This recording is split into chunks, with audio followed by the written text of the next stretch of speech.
Constantemente en este espacio hemos hablado de cómo pues, los diferentes niveles de gobierno pueden hablar de sus prioridades en el discurso, pero que si no le ponen presupuesto, que si no le ponen dinero a sus compromisos, pues se quedan en palabras que se lleva el viento.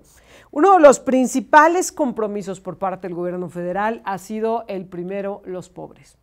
Sin embargo, ¿qué tanto de esto se ha visto impreso en el sello de cómo se destinan los recursos?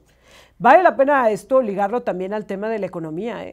La inflación en este sexenio ha sido tremenda, motivada por un montón de factores que hemos venido analizando en este espacio, pero que nos han dejado en una situación muy vulnerable a los consumidores.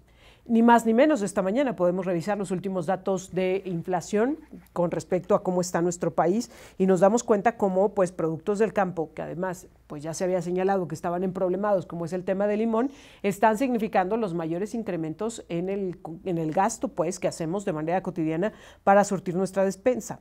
De eso queremos platicar esta mañana con Jorge Cano, coordinador del Programa de Gasto Público y Rendición de Cuentas de México Evalúa, a quien le agradezco mucho que nos tome la llamada. Jorge, ¿cómo estás? ¿Qué tal, Erika? Buen día, gracias por la invitación.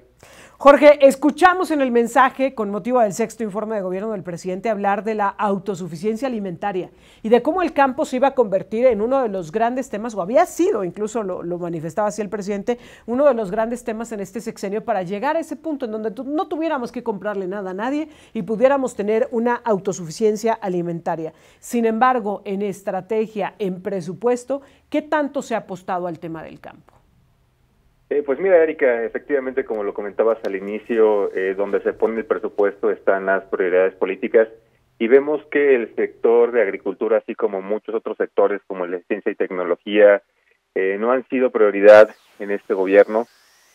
Para ponerlo en perspectiva, el total del gasto público en lo que va de sexenio, es decir, 2024 frente a 2018, tiene un crecimiento del 25%, pero el presupuesto de la Secretaría de Agricultura y Desarrollo Rural tiene una reducción frente a 2018 de 31%.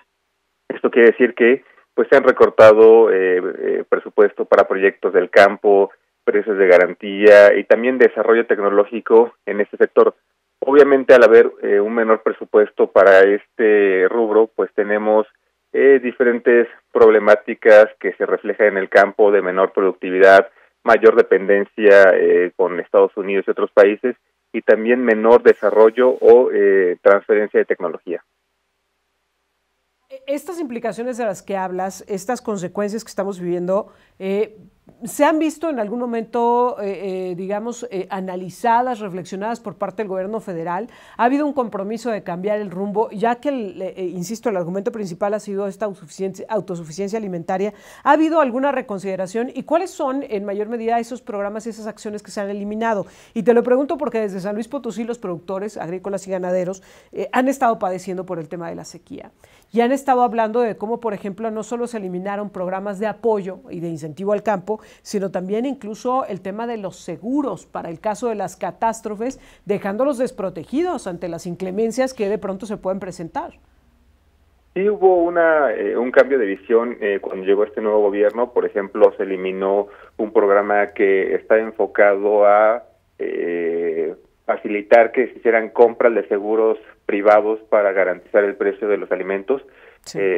Los precios de garantía, y ahora el gobierno intercede directamente en ese tipo de precios. Cuando existe un nivel de precios por debajo del mercado, el gobierno le compra directamente a los productores, pero esto es menos eficiente que si se vinculara con el sector privado, y esto pues tiene que ver con esta postura del actual gobierno de tener una menor vinculación con este tipo de mecanismos.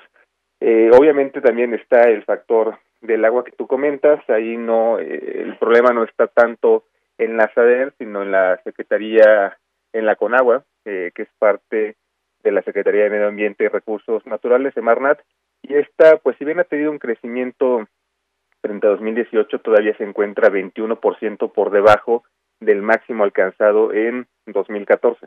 Nosotros hemos detectado que el gasto tanto en provisión de agua como alcantarillado pues no está en sus mejores momentos. También el desarrollo de ese tipo de infraestructura ha venido a la baja, y esto pues le pega no solamente a las personas que viven cerca de acuíferos cuando se inundan, sino también a los productores ganaderos cuando necesitan pues que tengan agua a su disposición. Efectivamente, en temporada de sequías se incrementa este problema. Entonces, pues todo el hecho del gasto público, de cómo se ha ido ejerciendo, pues va teniendo diferentes implicaciones. Si tenemos, por ejemplo, pues un mayor gasto en temas de desarrollo social, con pensiones de adulto mayor, tenemos este enfoque en desarrollar infraestructura en el sur, pero se ha dado a costa de descuidar sectores como la agricultura, sectores como la provisión de agua, desarrollo de ciencia y tecnología, y muchos otros sectores, y es importante pues que la gente entienda cuál ha sido las áreas prioritarias y las áreas que también se han abandonado.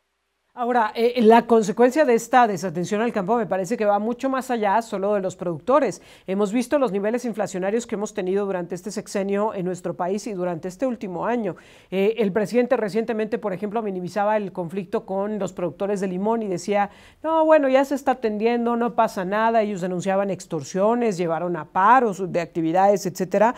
Y hoy el dato inflacionario señala que es uno de los productos que más encareció durante este último periodo. ¿Qué tanto este efecto de desatención al campo nos está pegando pues al resto de todos los ciudadanos en este país y consumidores, por supuesto? Sí, bueno, eso son muchos factores que inciden en el incremento de precios. Tiene que ver pues el tipo de cambio, en cómo se van importando o exportando los productos que generamos aquí en México, pero definitivamente el hecho de que haya una limitación en la provisión de agua, una limitación en el desarrollo de tecnología, pues evita que tengamos procesos productivos más eficientes y que pues se pueda proveer de alimentos más baratos para la población. También el hecho de la inseguridad, pues es bien sabido que México afecta directamente en los precios de los bienes y servicios por la incidencia del crimen organizado, y también pues, aquí hay que comentar en temas presupuestarios no ha habido un incremento en el gasto de seguridad frente a lo que teníamos en el sexenio pasado, sino que ha habido una reconfiguración para darle la mayor parte del presupuesto a las Fuerzas Armadas y no tanto para las fuerzas civiles. Entonces, pues si ve uno la historia a través del presupuesto público, se da cuenta que gran parte de los problemas sociales que tenemos se pueden ir explicando a través del gasto público. Ahora, ¿cuáles han sido, digamos, los rubros más castigados en esta administración? Sí, bueno, como te venía comentando, el tema de agricultura destaca por ser uno de los más castigados, el tema de provisión de agua, pero también si nos vamos al tema de las empresas públicas, vemos que no ha habido en realidad un aumento de su inversión física en el tema de la CFE, y creemos que eso está ligado también a la cuestión de los apagones. A pesar de que Pemex tiene un incremento muy importante en la inversión en refinerías, como el tema de Dos Bocas, pues no ha estado incrementando su inversión en la exploración y búsqueda de petróleo. Esto pues afecta en la producción total de estos recursos. El tema de salud ha tenido un estancamiento. El tema de educación también ha estado estancado, no ha crecido al mismo ritmo que otros sectores, como lo es la entrega de subsidios, hablando específicamente de las pensiones de adulto mayor. Entonces, pues tenemos que hay sectores que tienen o han sido altamente beneficiados durante ese sexenio, pero hay otros que pues no han tenido el mismo impulso, y esto pues siempre es cuestionable en una visión de desarrollo integral del país. Claro. Ahora, hay otro dato que no quiero dejar de lado y que el presidente mencionaba en su informe cuando decía que pues la deuda no se había crecido en este país, que las decisiones económicas que se habían tomado pues habían permitido tener finanzas sanas. Sin embargo, ustedes han dado seguimiento también a este dato. ¿De qué tamaño es la deuda de nuestro país y qué ha pasado en esta administración?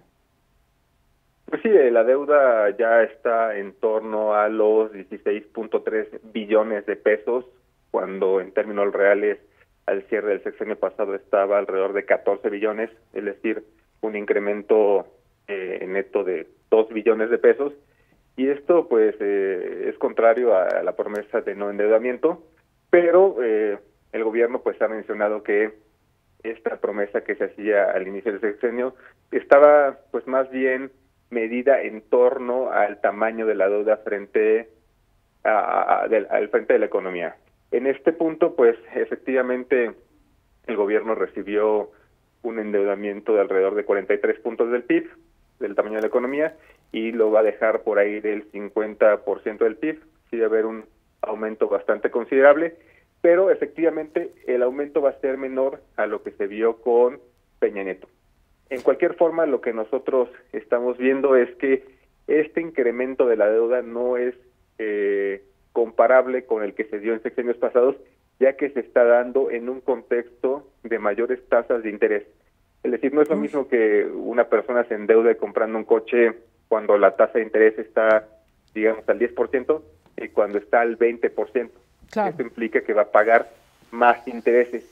Y lo que vemos es que pues el gobierno se ha endeudado en una época de altas tasas de intereses y está pagando ya el costo financiero más elevado que se tenga registro desde 1990. La crisis. Ahora, Jorge, y en la contraparte, en los ingresos, ¿cómo se está manejando esta administración? ¿Está logrando tener ingresos suficientes como para poder enfrentar todos los retos, incluyendo, por supuesto, este tema de la deuda? ¿O qué le va a entregar a la próxima administración? Sí, pues el tema de los ingresos tiene que ver con todo, con la deuda, con el gasto, y lo que notamos es que el crecimiento total de los ingresos en ese sexenio es de los más reducidos. Se promedia un incremento al mes de julio frente a 2018 de 8.6%, y en su sexenio, pues Peña Nieto logró, por ejemplo, un crecimiento de 18%, Calderón de casi 19%, y Fox de 46%. Esto nos indica que a pesar de que han habido esfuerzos por fiscalizar a las grandes empresas, pues no ha sido suficiente para revertir el retroceso productivo de Pemex, y pues muestra también el error de no haber hecho una reforma fiscal progresiva, y el tema de no tener un crecimiento de los ingresos suficiente, pues nos pega en crecimiento de gasto público, de salud, seguridad, educación, y también nos pega en el tema de la deuda, que obviamente se está heredando hacia el siguiente sexenio. Y que ahí pues no van a ser suficientes los programas sociales cuando en la calidad de vida, pues la vida está costando mucho más, ¿no? En acceso a medicamentos, como lo ha dicho Coneval, en acceso a alimentos, en acceso al pago de los servicios básicos, etcétera. Si todo se nos va encareciendo, pues va a ser muy difícil que la apuesta que se está haciendo por parte del gobierno federal de los programas sociales, pues le alcance a la población para poder subsanarlos. Tendría que hoy estarse invirtiendo en rubros importantes como es justamente lo que ya mencionábamos, ¿no? Seguridad, salud, educación, el campo, etcétera, y que hoy lamentablemente pues no vemos que sean temas prioritarios de esta administración. Yo te agradezco mucho, como siempre, Jorge, que nos permitas platicar contigo, y la gente que quiera consultar este informe completo, ¿dónde lo puede revisar? Un placer, Erika, platicar con tu auditorio, y el informe está en la página de losnumerosdedario.com. Gracias, Jorge, muy buenos días. Buen día, hasta luego.